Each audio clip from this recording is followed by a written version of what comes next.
Hi friends, ഏവർക്കും നമ്മുടെ ചാനലിലേക്ക് സ്വാഗതം. അക്ബർ ഖാൻ സ്ത്രീത്വത്തെ അപമാനിച്ചു. ലാലട്ട ഇത് ഉറപ്പായിട്ടും ചോദിക്കണം.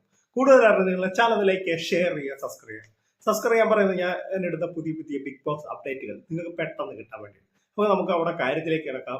ഇന്നലെ മോർണിംഗ് ടാസ്കിനിടയ്ക്ക് അക്ബർ ഖാൻ നമ്മുടെ രേണു സുധീനെ സേഫ്റ്റി ടാങ്ക് എന്ന് വിളിച്ച നടപടി ലാലട്ടർ ഉറപ്പായിട്ട് ഇത്തവണ ചോദിക്കണം. ടാസ്കിന്റെ ഇടയ്ക്കിൽ എന്ത് പറഞ്ഞാലും നിങ്ങൾ ഒത്തിരി പേര് കണ്ടെന്നറിയോ, അത് ഒരുപാട് പേർക്ക് ഈ രേണുസുദ്ദീന് ഇഷ്ടമുള്ള ഒരുപാട് പേർക്ക് ഇഷ്ടമില്ലാത്തതുണ്ട്. പക്ഷെ ഇഷ്ടമില്ലാത്തവർക്ക് ഒരു ഈ നമ്മുടെ അക്ബർ ഖാൻ ഈ പറഞ്ഞ നടപടിയോട് യോജിക്കാൻ കഴിയത്തില്ല. എനിക്ക് യോജിക്കാൻ കഴിയത്തില്ല. ഉള്ള കാര്യം പറയുക, വെറും ഒരു കച്ചറ സ്വഭാവമാണ് അവനോട് പ്രകടിപ്പിച്ചത്.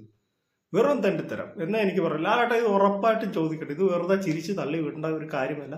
ഇത് സ്ത്രീത്വത്തെ അപമാനിക്കുക തന്നെയാണ്. ഒരു മാതാവാണ്, ഒരു അമ്മയാണ്, ഒരു വിധവയാണ്, എല്ലാമാണ്. പക്ഷെ ഈ ഒരു സ്ത്രീയെ വളരെ മോശമായിട്ട് ഇവനെ അപമാനിക്കുകയാണ് ചെയ്തത്. അത് മറ്റുള്ളവർക്ക് പറയാം ടാസ്കിനിടയിലാണ് അങ്ങനെയൊക്കെ. ഏത് ടാസ്ക് ആണേലും, എന്ത് കുന്താണേലും, എന്ത് മാങ്ങാത്തൊലിയാണേലും ഒരാളെ പബ്ലിക്കായിട്ട് ഇങ്ങനെ ഒരു വിളിക്കുക, അതൊരു സ്ത്രീയാന്ന് പോലും കണക്കാക്കാതെ ഇവനൊരു ബോയിനെയാണ് ഇങ്ങനെ പറഞ്ഞെങ്കിൽ അവൻ അടി കൊടുക്കുകയുള്ളൂ. പക്ഷേ നമുക്കാണേലും നമുക്ക് തന്നെ ഇതുകൊണ്ട് എന്നാ വെച്ചാൽ നമ്മുടെ വീട്ടിലൊക്കെ അമ്മയും പെങ്ങന്മാരും ഒക്കെ അവരെയൊക്കെ ഇതുപോലെ ആരെങ്കിലും പറയണം നമുക്ക് വിഷമിക്കുകയില്ലേ എന്ന് പറഞ്ഞാലല്ലേ അവരെന്തേരം വിഷമിച്ച്. അതിലാരട്ടെ ഇത് ചോദ്യം ചെയ്യണം. വേറൊന്നുമല്ല, അവരുടെ ജീവിക്കാൻ വേണ്ടി അവർ പല ഇതും ചെയ്യുന്നു. അത് അവരുടെ പ്രൊഫഷനാണ്. അത് ഇത് ചെയ്യുക. അത് മറ്റുള്ള ഒരുത്തൻ വിളിച്ചിട്ട് വൈരാഗ്യ ബുദ്ധിയോടും അല്ലെ മറ്റുള്ള അവിടെയുള്ള കണ്ടസ്റ്റൻസിനെ സൂചിപ്പിക്കാൻ വേണ്ടി ഈ സേഫ്റ്റി ടാങ്ക് എന്ന് വിളിച്ച നടപടി ലാലട്ടറിന് ഇത് ഉറപ്പായിട്ടും ചോദിക്കണമെന്നാണ് എൻ്റെ ഒരു ഇത്. ലാലട്ടർ അത് ചോദിക്കുമെന്നാണ് എൻ്റെ പ്രതീക്ഷ. വളരെ മോശമായി ഇത്. ലാലട്ടർ അത് ചുമ്മാ വെറുതെ എല്ലാം ഇതുപോലെ തിരിച്ച് തള്ളരുത്.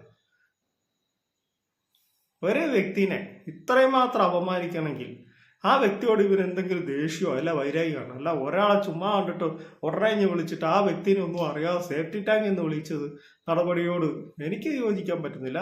നിങ്ങൾ എത്ര പേര് യോജിക്കാൻ പറ്റുന്നുണ്ടോ ഇല്ലയോ എന്ന് എനിക്ക് അറിഞ്ഞുകൂടാ. പക്ഷെ ഈ ഒരു നടപടി വെറും തെണ്ടിത്തരമാണെന്നേ ഞാൻ പറയുള്ളൂ.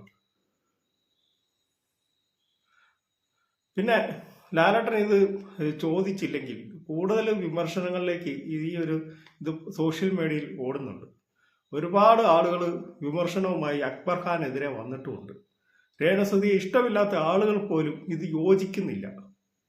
നിങ്ങൾ ഒരുപാട് വീഡിയോസ് അല്ലെങ്കിൽ വീഡിയോയുടെ കമന്റുകൾ നിങ്ങൾ നോക്കുമ്പോൾ സോഷ്യൽ മീഡിയ നിങ്ങൾ നോക്കി അറിയാം. നമ്മുടെ ആളുകൾ കാര്യം വെറുക്കുന്നവരാണ് വെറുക്കും. പക്ഷെ അവർക്കെതിരെ വേറൊരു രീതിയിൽ വന്നു കഴിഞ്ഞാൽ നമ്മുടെ മലയാളികൾ അത് പ്രതികരിക്കും. അങ്ങനെയാണ് നമ്മുടെ മലയാളികൾ. പക്ഷെ ഇവനെ സപ്പോർട്ട് ചെയ്ത ആൾക്കാർ സോഷ്യൽ മീഡിയയിൽ ഒരുപാട് വീഡിയോ വരുന്നുണ്ട്. എന്താണേലും ലാലട്ടൻ ഇത് ചോദിക്കുമെന്നാണ് എൻ്റെ പ്രതീക്ഷ. അപ്പോൾ എൻ്റെ ഈ കൊച്ചു വീഡിയോ അവസാനിക്കാൻ നിങ്ങൾക്ക് ഇഷ്ടമായെങ്കിൽ വീഡിയോ ലൈക്ക് ചെയ്യുക, ഷെയർ ചെയ്യുക, ചാനൽ സബ്സ്ക്രൈബ് ചെയ്യുക. Thank you, bye bye.